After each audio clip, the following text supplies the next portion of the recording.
மன்னார்குடி ராஜகோபால சுவாமி கோவில் வரை கிரீடம் திருப்பணி உண்டியல் திறக்கப்பட்டு எண்ணப்பட்டதில் 13 லட்சம் ரூபாய் காணிக்கை இருந்தது.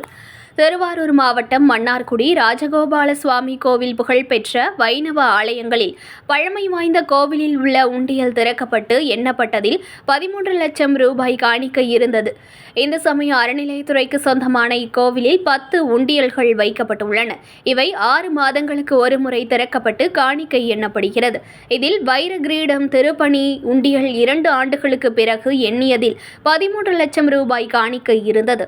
இதில் அறநிலையத்துறை நாகை மண்டல துணை ஆணையர் ராணி, கோயில் செயல் அலுவலர் எஸ். மாதவன் முன்னிலையில் உண்டியல் திறக்கப்பட்டு எண்ணப்பட்டன.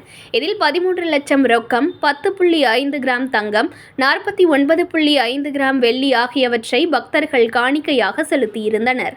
செய்திகளை உடனுக்குடன் தெரிந்து கொள்ள லைக் பண்ணுங்க, ஷேர் பண்ணுங்க, சப்ஸ்கிரைப் பண்ணுங்க, மறக்காம கமெண்ட் பண்ணுங்க.